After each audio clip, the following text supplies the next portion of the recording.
welcome everybody to another episode of Meet Your Future. I have a very special guest today. I have Leonard Lovick, aka Junie. That's how I know him. Junie is a commercial diver, and so a very unique career.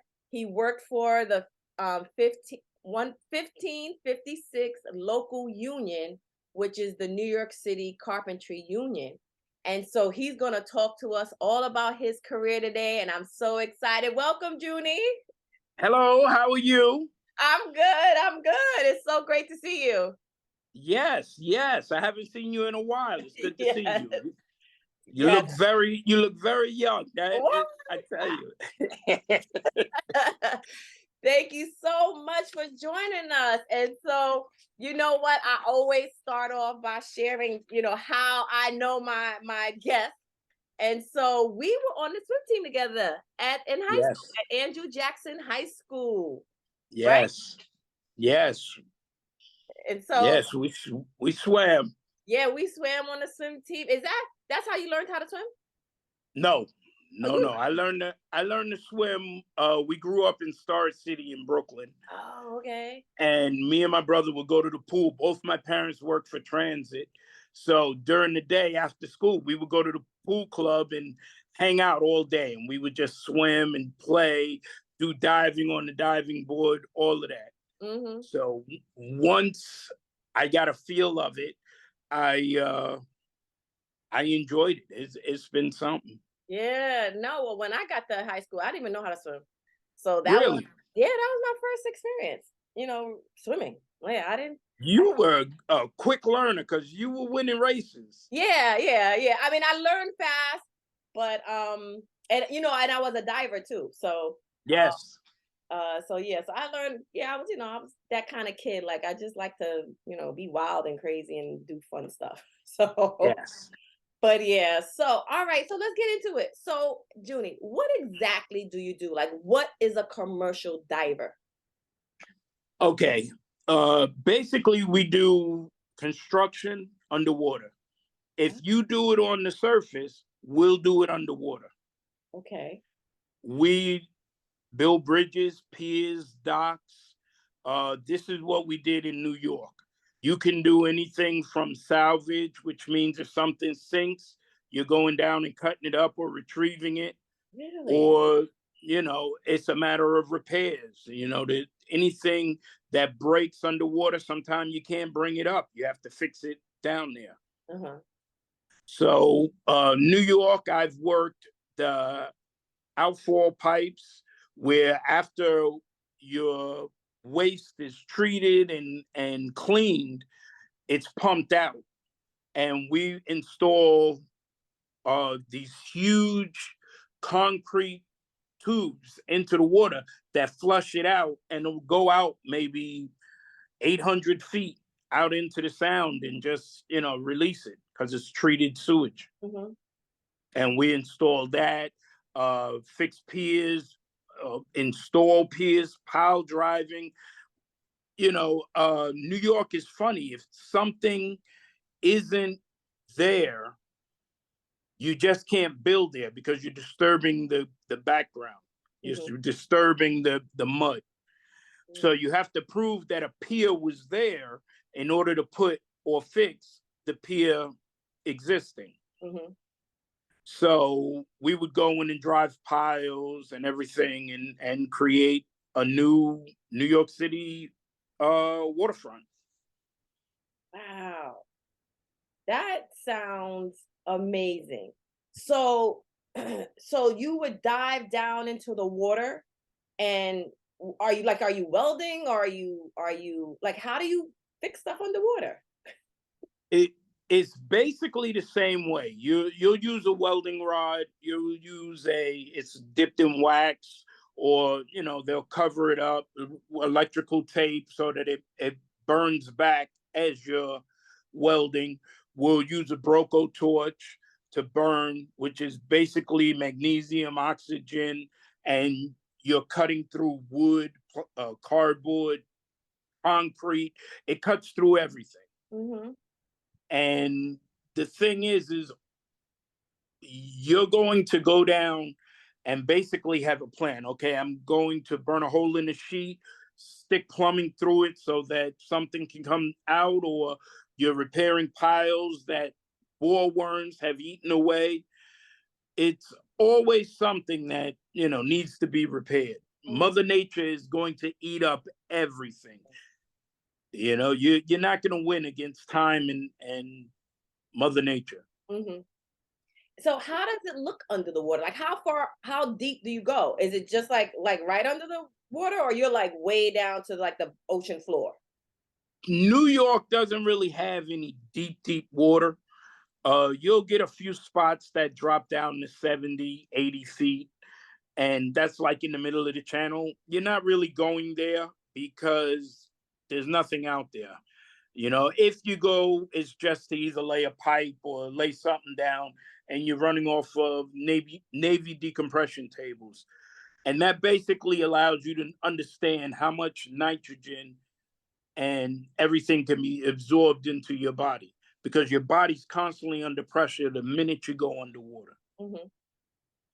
So this is something that you learn. You have to do decompression stops. On your way up, you have to stop at 40 feet, at 50 feet, at 60 feet, and you have to spend a certain amount of time there to allow that nitrogen out of your body. Mhm. So all of this is covered under scuba diving because it's the same thing. But commercial diving, you're wearing a hard hat, which is a helmet, Mhm. or a wetsuit or something like that. And you're basically doing the same thing underwater. Wow, that sounds amazing. Like that is just something I've never even heard of. Have you ever built a bridge? Like have you Oh, yes. we had a lot of bridges go up, well not a lot, but we had, several bridges go up in this area. Have you built a bridge? I've worked on, I want to say, probably about 80% of the bridges in New York. Really? Around the city, I've worked on probably about 80% of them.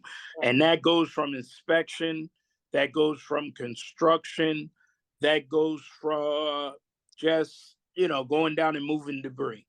Mm, okay. Uh, the I've put up temporary bridges. So we'll put up a temporary bridge right next to a bridge that we're going to redo, Hmm. and you'll use that temporary bridge. I put that up, and then I've taken the old one out and done the construction of the new one. That that's amazing. It, That is truly amazing. for my union, we're considered heavy construction. Hmm. So we always have tower cranes or barges with cranes on them, or something that we're using. Hmm. And we qualify for a lot of the heavy crane construction that is being done in the city. Hmm. Wow. Well, that is truly something. That's truly a career. Like that's something I've never heard of. So tell me, Junie, how did you get into this career? Like, how did you find it? Because listen, we didn't have the internet back in our day. You know, No, we no. could research stuff at the tip of our fingers. So how did you find out about this career? So originally, I wanted to do marine biology. Oh, okay. While we were, if you remember, we were doing lifeguard while we were on the swim team. Yeah. And one day, my wife, back then my girlfriend, we went to the library to see. I had just a couple of months left to graduate. Hmm. And we sat down, and I wanted to do something that I love to do. I loved being on the swim team. I love uh, just swimming and being around the water, the smell of the ocean. It was always so much greatness for me. Hmm. And I love biology. In high school, I loved the biology class. That's all, just, dissecting and learning chemicals, learning laws, learning physics. It was something that it was like a challenge. Hmm. So I wanted to combine what I really like to do, marine biology. And I went and started looking up what schools offered the best marine biology classes. Queens College was one of them. Okay. So I, applied for Queens College, but it was already too late to start that September. I would have to wait for the following September. So that would be almost a whole year off. Mm-hmm. So, one of the prerequisites was scuba diving. Okay. And it said if you want to get into this marine biology class, you have to be a certified scuba diver. So you can go out and, watch marine stuff, things. Well, me being the type of person that I was, I always wanted to be one up on just the average person. Okay. If they said, oh, you got to run a mile, I wanted to run a 1.5 mile. Okay. If they said, oh, you need to get a 65 to pass, no, I got to get a 70 just to give me that, So I looked up what was a little bit higher than scuba diving. Commercial diving. Oh, okay. So I took the class not thinking that I was going to be a commercial diver. This was just something to get me over the hump for being a marine biologist. And as you know, our school didn't really give us the incentive to learn the things that we wanted to learn. You had to go and fight for it yourself. Right. So I went and took this commercial diving class, and in the middle of it realized that the prerequisite for this class was scuba diving. Oh, okay. So while I'm taking the commercial diving class, I had to run and go get scuba certified. Oh my gosh. Yeah, okay. So I kind of bought the cart before the horse. Right. So right. I'm rushing and I'm trying to do everything in just a couple of months. And I did it. I made it. And when I got out, I went to Queens College and I started realizing that marine biology was very nice and it had its perks, but the salary difference was so different. As a marine biologist, you're barely breaking 50,000. Wow. As a commercial diver, you're hitting almost 200,000 with just a little bit of overtime. And that was back in the day? That was back in the day. Because I found out that you could do penetration pay, you could do depth pay, you could do gear rental, you could do so many other things while you're commercial diving that put an extra income into your pocket. Okay. Oh, we have to talk about that later. Okay. All right. Yeah. It was something for me that I was truly interested in. Plus, I've got a girlfriend still that I'm trying to keep impressing. It's a matter of, okay, I'm not going to buy a fancy car, but I got to take her to seafood every other night. Right. I got to buy her a nice coat for her birthday. Yes. I got to borrow somebody's truck to bring in her Christmas gifts. Oh my God. This is something that you want to. This is what. This is. I'm not like, oh, I want to retire and have 401k. I'm not thinking about that at the time. But it worked out. Yeah. You know. Yeah. Wow. That's so funny. All right. So wait. So you take the classes, and then what happened? Like, how did you get into the union? Like, how did you find that? Like, how did you make the connection? I didn't find out about the union until I got a job working for a company in New York, Pier 40. The year was 1987. I'm not showing my age, but yeah. I know. But let me tell you that was right after high school. That had to be right after high school. That's insane. Okay, you got. I graduated in 85. Right. I graduated 85, and so between that,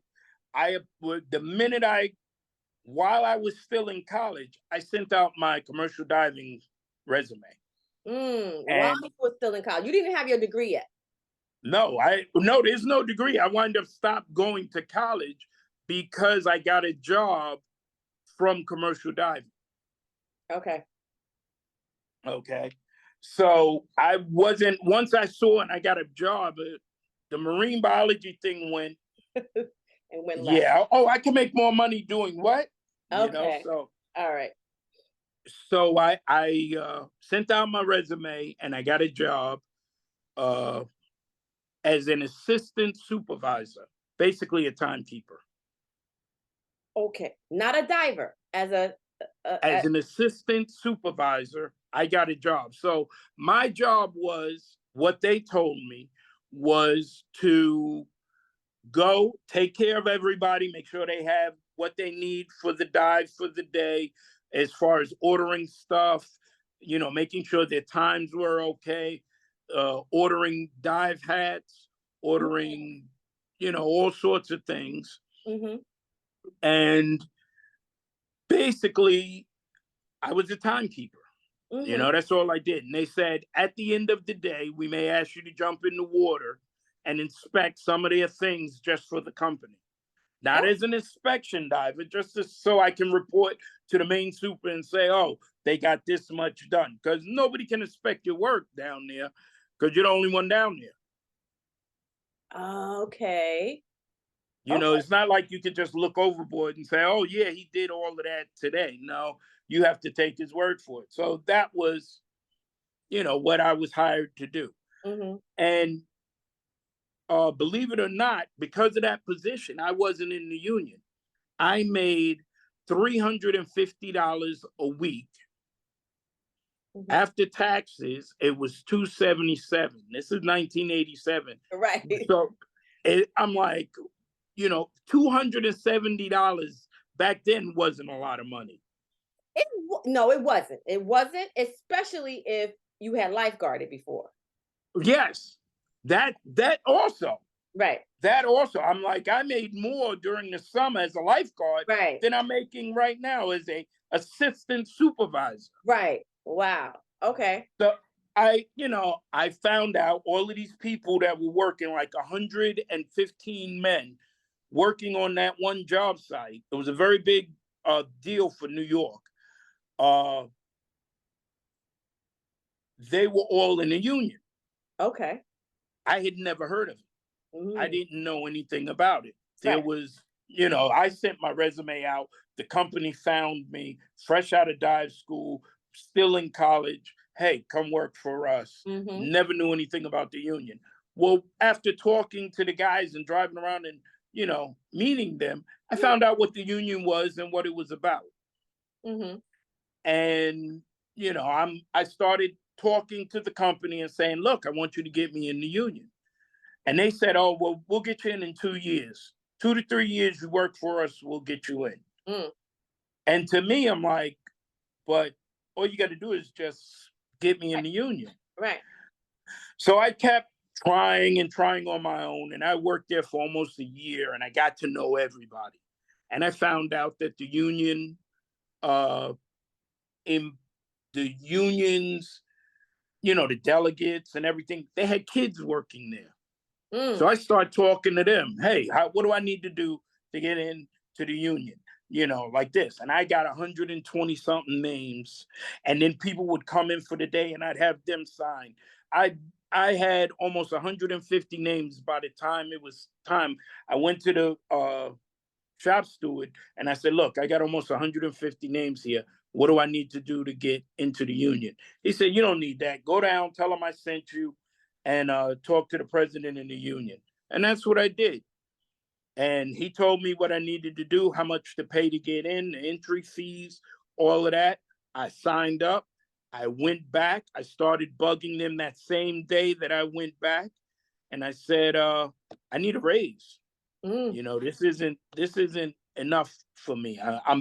This is barely covering my transit to work. 277. What the? Okay. Yeah, it was something. So on that, I quit. The shop steward hired me that same day. Wait. So you quit because they wouldn't give you the raise? Yep. Okay. But I was in the union. You was in the union. Okay. So now I quit. That same job I got hired for that same day. I said I quit. The shop steward was standing right there. He said, "You're hired. I need a tender for the diver." And I went and just tended the diver. I was now making probably about 1,700 a week. Wow. And this was in 87. 80. With overtime, we were working 6 days a week, 10 to 12 hours a day. Mm-hmm. And all of that, and that was my start into the union. And that was in 87. In 87.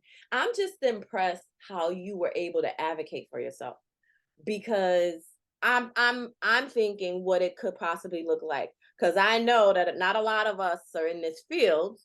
Not a lot of Black people are in this field, and I could only imagine who you're talking to, and as a young Black male, like, advocating for yourself at that time. Like, how did you know to do that?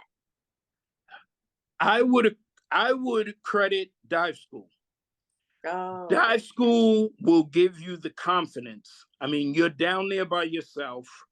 You're learning to adapt to problems, to issues that are coming up, and your confidence builds itself up.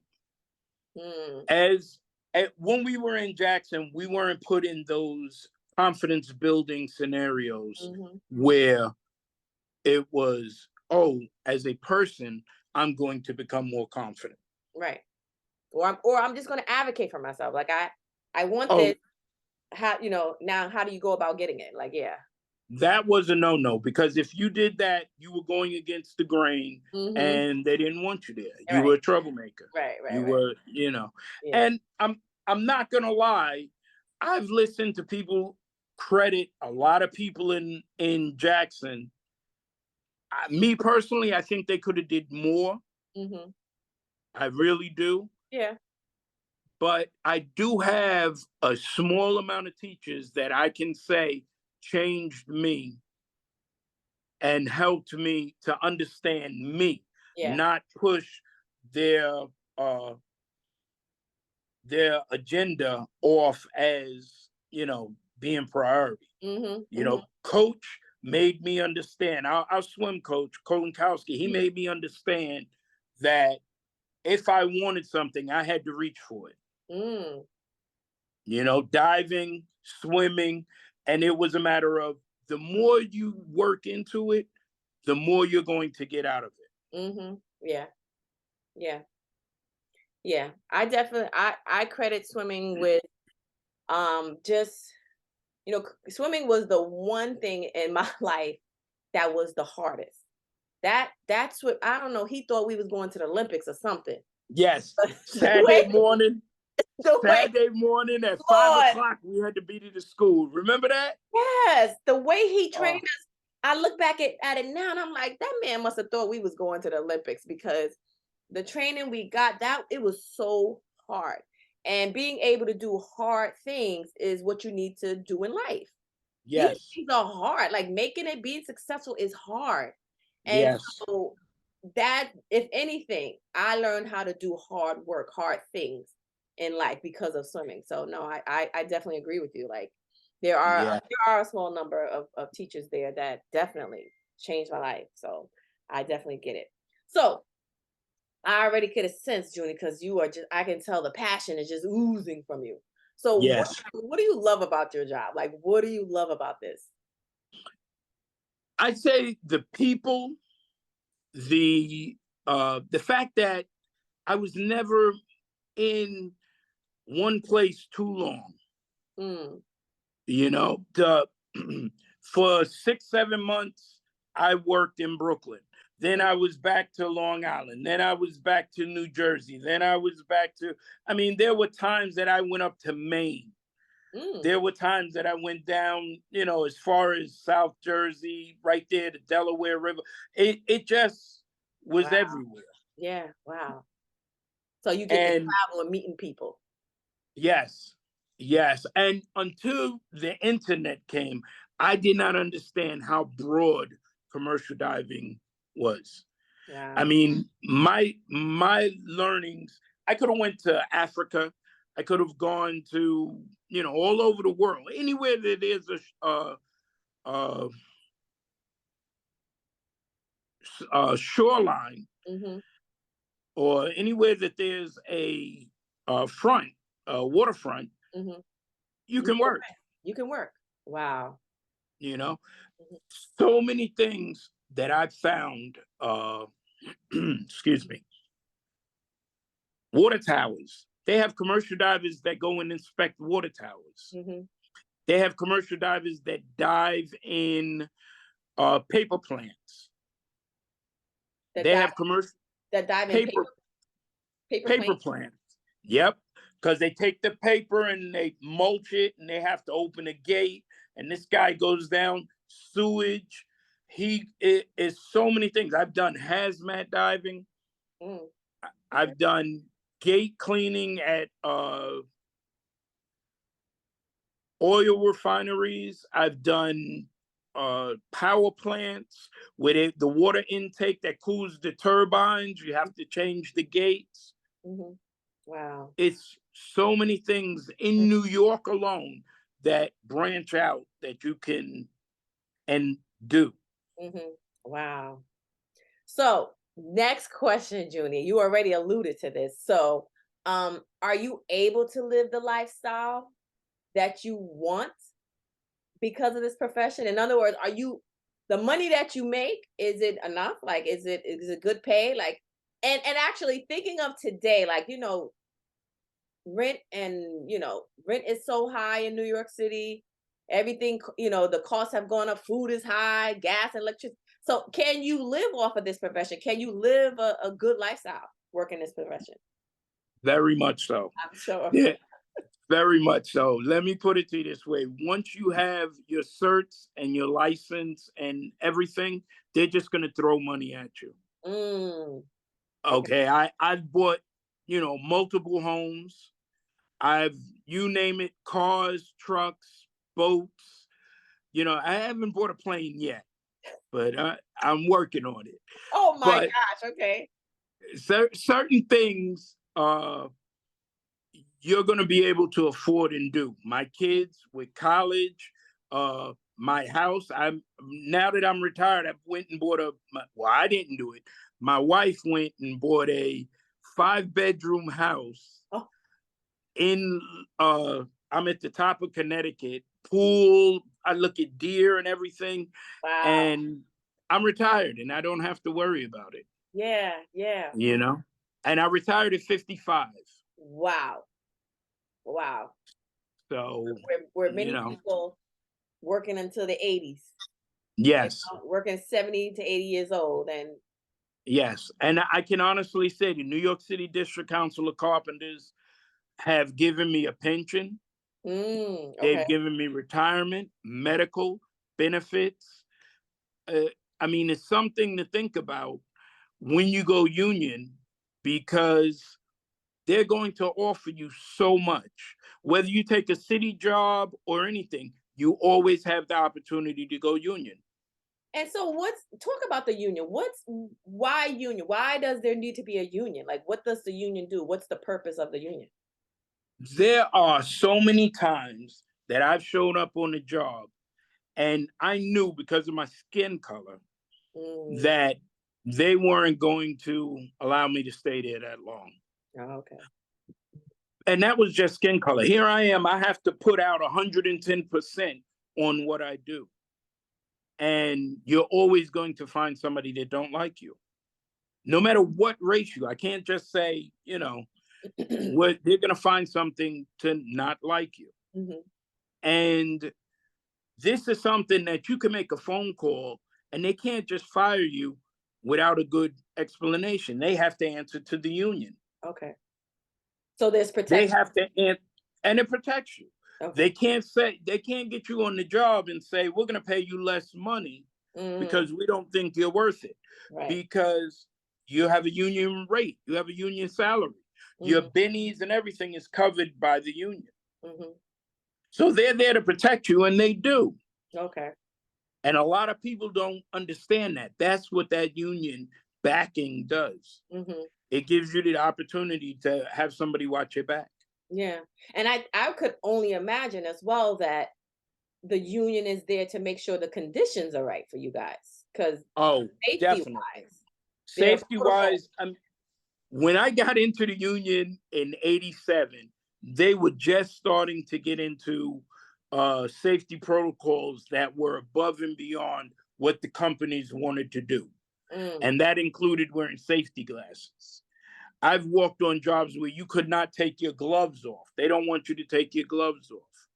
hmm, They don't want you have to have a helmet on. hmm. You have to wear a harness. You have to, things that you took for granted back in the '70s and the '80s Right. now is mandatory, and the union is pushing for it. Hmm. I would show up and I'd be outside in my underwear changing into a wetsuit or a dry suit because they wouldn't bring a Dravo box on the job. This was something where it was change and let's go. You got to be in the water in 5 minutes, What? you know. But because of the union, now you have to have a Dravo box, a heated, you have to have these things to make the men comfortable. Right, right. Mandatory lunch breaks, mandatory, coffee breaks. Yes, yes, of course. Yeah. Before it was if you stop, you're fired. Yeah. So a lot of these things the union helps and Hmm. gets you involved where it's, Hmm. something that you need. Okay. So, Junie, on this job, is there, so you start as a commercial diver. Is there a next level? Like, is there room for growth? Like, can you move up in that position or Sky is the limit. As you know, we just recently had the submarine implosion. yeah, yeah. That was tragic. That was tragic. Okay. It was very much so. Every person on that ship, every person that has worked in that scenario has gone to commercial diving school. Hmm. And from there, you can go to ROVs, robot operated vehicles. Mm.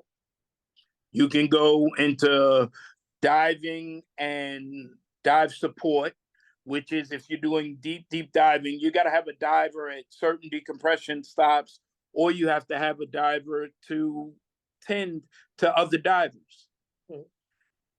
You have to be able to get into mixed gas because when you go down that deep, you're not just breathing oxygen. You're getting into a certain amount of helium, a certain amount of, gases that you learn to mix so that your decompression isn't as long. Okay. As far as engines, we learn small engines because you have to be able to repair your dive compressor. Okay. You learn heating systems because you're diving hot water. Hmm. Hot water means they're taking and heating up water and pumping it down into your suit. Mm. Okay. Because it's cold down there and you have to stay warm. Oh, you have to stay warm. Once you go past about maybe 20 to 30 feet, Hmm. that climb is real. You're just gonna start getting cold. There's no light down there, nothing to warm that up. Hmm. And water pulls heat from anything near it. Mm. So that water is pulling that body heat right out of you. Okay. Junie, real quick, can you just explain what is decompression? Because you said that several times, and I just want the kids to know what decompression means. Okay. So the minute you go underwater, you have pressure pushing on your body all over. And what that does is it doesn't allow your body to allow the oxygen that it normally does out. So that means that your blood is now taking the bubbles that, you have bubbles in your blood system. That's how you oxygenate your lungs and you have to have certain amount of oxygen in your blood. Hmm. Well, as you go down, as you keep breathing, that gets smaller and smaller and smaller. Mm. Hmm. If you rise too fast, that air stops the blood flow. Mm. Okay. So now you have this huge bubble in your system, which is uh, nitrogen narcosis, or AKA the bends, and it stops the blood flow to your organs, your Wow. brain, your heart. It stops the Is blood it flow. is it like a blood clot? Basically, yeah. Yeah. Okay.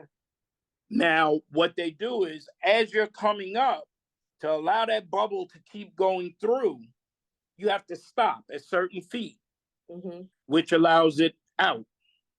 All Okay. right, your body now exhausts it. You breathe through your skin. It allows you to come out, Mm-hmm. and basically you are letting that nitrogen out of your system. You're letting that oxygen and everything out of your system, and those stops allow you to regulate how much you're letting out and how fast, so you don't stop your blood flow. Okay. Very interesting. Okay. All of this is taught in scuba diving and commercial diving. So it's very dangerous, Mm-hmm. but like everything, if you study hard enough and you learn it, Mm-hmm. you will understand it, and it becomes very easy. Yeah. Yeah, and I think that's why swimming is so important, learning to swim, because you wouldn't even have access to this. If you don't know how to No, swim, you're not going to have access to scuba diving. The no, swimming is a prerequisite for scuba diving, sure, right? yes, yes. Right. So to enter the field, you have to know how to swim. So it was, I went years ago. I was in the Bahamas, and I did have the opportunity to take a scuba diving class, and it was very interesting. And I was swimming down in the ocean. It's just another world. I would have Did never you get to feed the fish? did I didn't feed the fish, but I got to look at the fish. I got to swim next to Okay. them, around the coral reef and stuff. And it was just such an amazing experience. And Yes. and I would have never been able to do that if I didn't know how to swim. So that's Yes. why, another reason why swimming is so important. Okay. Yes. So let's see. We talked about that interview process. What are some of the okay? What advice would you get? Okay. All right. So you alluded to what are some other things you can do. And one of the things that we do in our program is we talk about entrepreneurship, right? And so we don't, we try to explain to the kids now that you don't just have to be a worker. You don't just have to work for somebody else. You can be a boss. You can own your own and, start your Yes. business. So what are there business opportunities for a commercial diver? Like, what are the business opportunities for commercial diving? Okay. As I said with the submarine, Hmm. you have people now, you have people that will never step foot in the submarine, but will operate it from the surface. Crazy.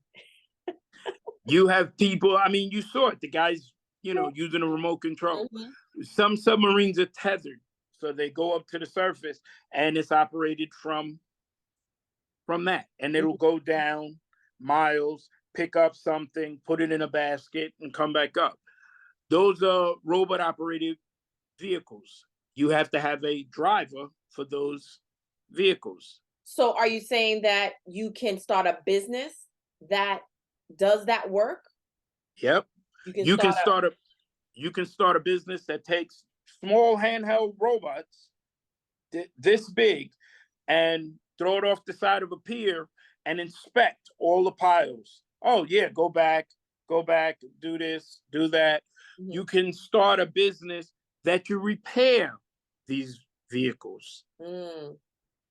Okay, because you can't have a robot and not know, oh, I got to change the battery. Mhm. Oh, it got a little water in it. Oh, I got to change the motor. Mhm. Or, these are things that once you have that education, you can branch off and go do that. The Mhm. same thing in dive school, they taught us welding, underwater welding.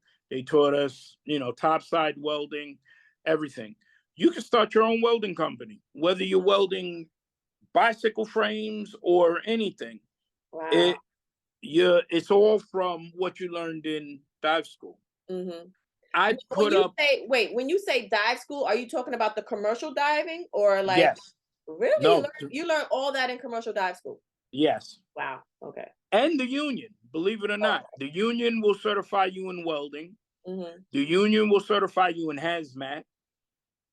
A lot of things I got certified through the union, blueprint reading, all of this stuff you learn, lasers, all of this stuff you learn in the union, Mm-hmm. and you use those skills for other things. Carpentry.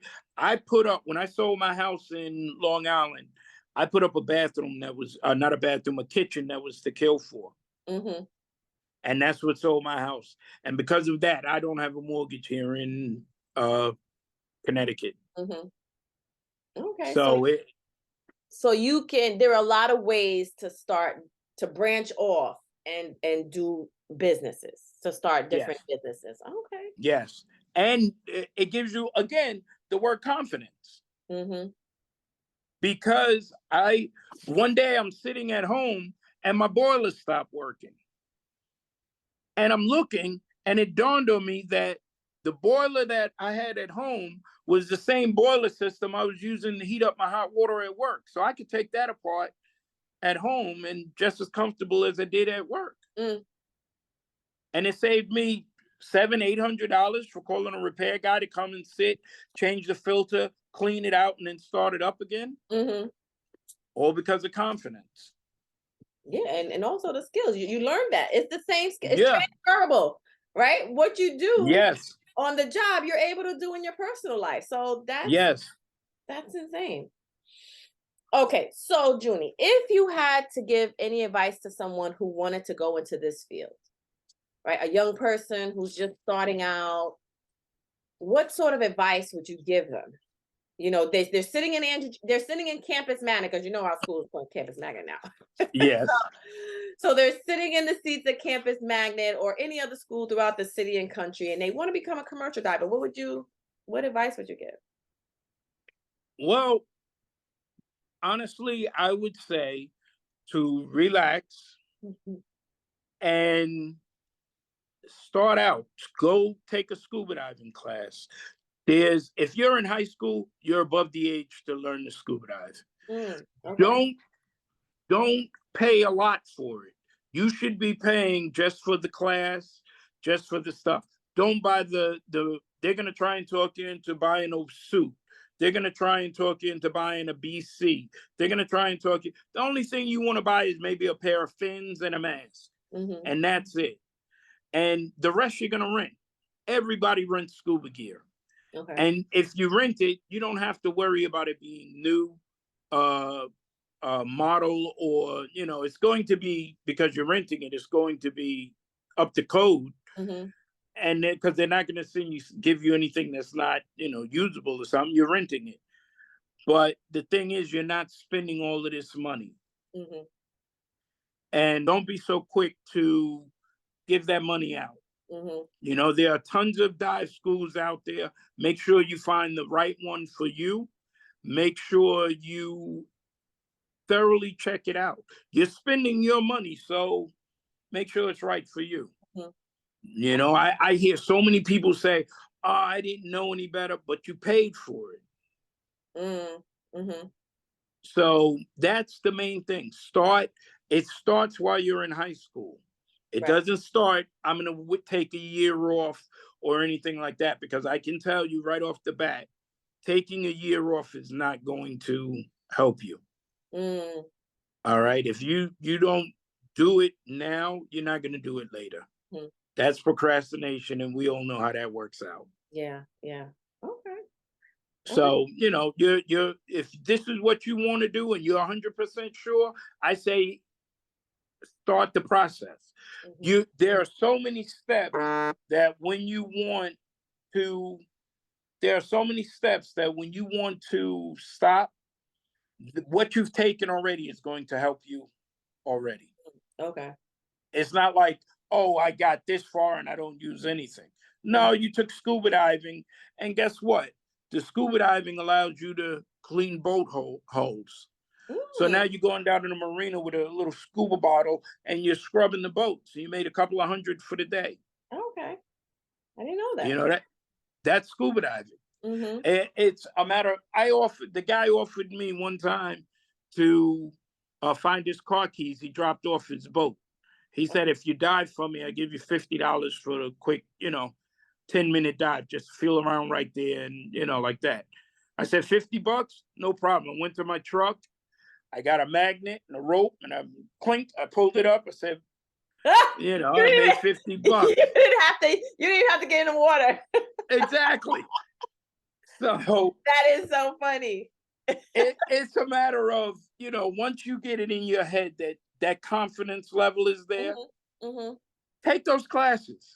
Yeah. It's going to help you. It's not going to hurt you. It's going to change you in a way that's going to allow you to see things. Now, me and my wife are driving. I look over. I'm like, oh, that store is empty. What could I put in this neighborhood that would, not that, oh, I'm going to put a clothes store there, or I'm going to put something. No, what could I put in that store that would make it, do something?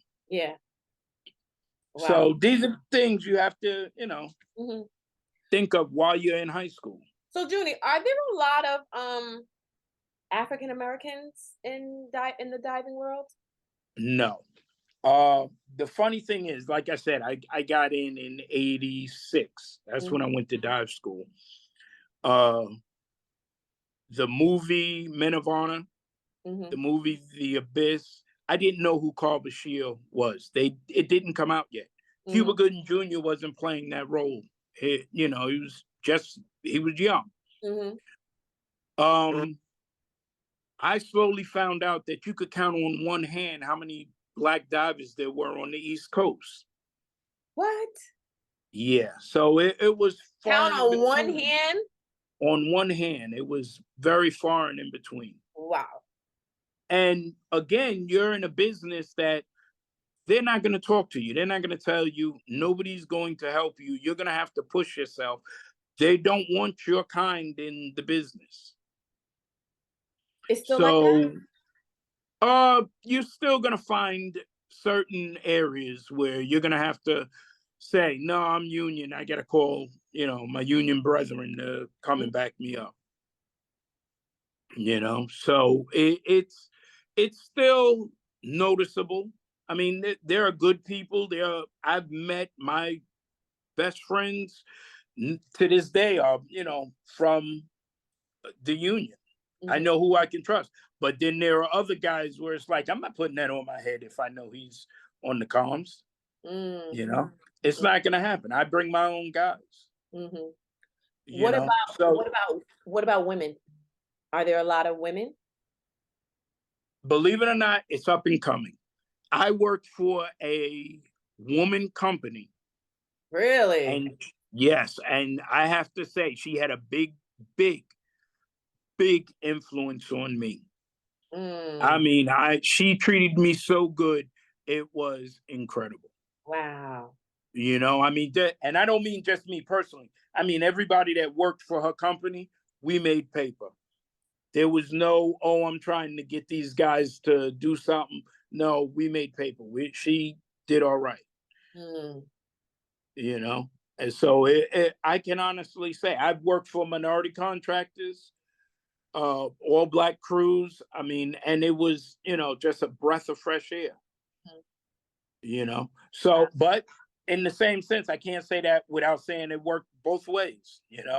So I had a very nice experience in the industry that I can say, if you want it to happen, it can happen. Okay. Well, listen, I learned so much today. This has been like incredible. Let me see if I got all my questions down. Let me see. What about that? So let me wait real quick. So you said most of your jobs were like you change sites all the time. All the time. So are you traveling back and forth to work every day, or like if you're on a project, you're staying where that project is? And well, it depends on how far the project is. I worked up in Portland, Maine, and I was up there for a month. And I mean, again, they threw so much money at me. It was a matter of, if you couldn't go out for the day, they still paid you. Mm, You okay. know, you may not have made the same rate, but it was a matter of please don't go home. Please, you know, stay in the hotel. We're Uh-huh. going to give you, you know, per diem. We're going to give you a little extra. You Yeah. know, you want food, we're going to pay for your 2 meals. Wow. You know, so it worked out. Mm-hmm. You know, you get on those jobs, they're not common, but you do find them, you know. Mm-hmm. And I'm talking to my friends that are still working, and those jobs are still coming up. They're getting ready to do the wind towers off of Long Island. And Mm-hmm. those guys are staying out there for, you know, 3-4 weeks at a time. Okay. And they're paying them, you know, decent money to stay out there. Wow. Okay. So Junie, I see your helmet behind you. You wanna show it to the kids? Sure. I remember you brought it into the school that time. Whoa. Can you explain what it is? Like the different pieces of it? Sure. Okay. So as you know, a scuba regulator, it regulates how much air you get. It's the same thing. Mm-hmm. This is basically the same thing. Scuba regulator. If this blows air across your faceplate so it doesn't fog up. Okay. This is the back side button here is for your emergency bailout, which you wear a scuba bottle, hook it to your hose. So emergency bailout meaning The compressor stopped working, you're not getting any air, you turn your gauge on, you got a few minutes on your bottle to get back to the surface. oh, got it. Okay. You have what's called comms, right? I don't know if you can see them. See these two pegs? Mm-hmm. Those pegs allow you, excuse me, to talk on the radio. Oh, okay. All right. And Does that basically, does that go under the water with you? no, this stays on top and Okay. you're diving what's a dive rig, which consists of 5 parts: a rope, a pneumo tells the tender how deep you are, Mhm. your air hose, your hot water, and your comms. Okay. And your comms go from this device, and you can see the same clips that are on the side of the helmet. Mm-hmm. And you're able to communicate through that And you talk to the surface with this. Top with that. side, I want an extra 2x4. Top side, I need a rope. Top side, make it hot. Top side, I'm getting a little cold. Turn my heat up. Mm-hmm. So it's little things like that that you can communicate with the surface and tell them what you want. Mm-hmm. Okay. Okay. You Well, know, and that's your suit. yeah. And the wetsuit. The wetsuit. And that's The Physiology and Medicine of Diving. You recommend that book? I recommend the topic.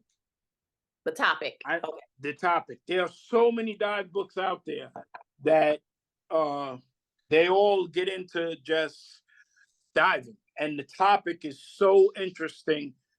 There are hardly any dive medicine doctors, Mm. far and in between. They'll fly them to job. It's so incredible that if you're going into the medical field, look into it. Mm-hmm. There needs to be a whole separate section for that. Oh, definitely. Yeah. Because what's happening is when you do saturation diving, you're staying down there for a very long time, which Like how? means What's the longest you've been down there? I don't do it Oh, because it's not that deep here in New York. okay. But if you did saturation diving, you'd stay down there for 3 days, 4 days. Yeah. So it's, you know, you have dive medicine where you have to have a doctor on hand. When you come up, he has to monitor how you're doing, because the bends will kill you Yeah. And the bends is when that air with pocket blocks. that nitrogen and it stops. Oh. So I would take those are some of the cons of the job. Yes, The those bends. are some of the cons. And you have to be very careful every day because you Yes, and you have to know what you're doing, and you have to trust who you're working with. mm-hmm. You know, And that to me also helps the union because they're not going to send somebody that never been to dive school. They're not going to send somebody to tenure that's never seen a dive hat before. You know, the people that they send, you know, went to the same courses that you did, minimum. Mhm.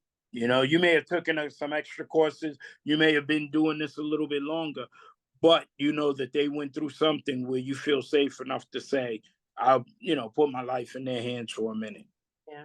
Now, before we go, are there any like dive schools you recommend? Uh, you know, the funny thing is that they come and go. My Oh, dive school, I was the last class. I was the last class, and that was on City Island in the Bronx. really? Wow. Yes.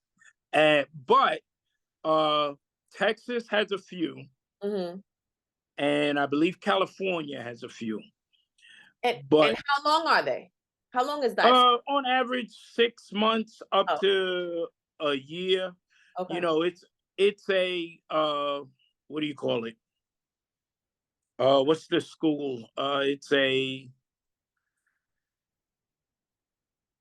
like motivate, like automotive, and what do you call Oh, this? yeah, I know what you're talking about. Hold on.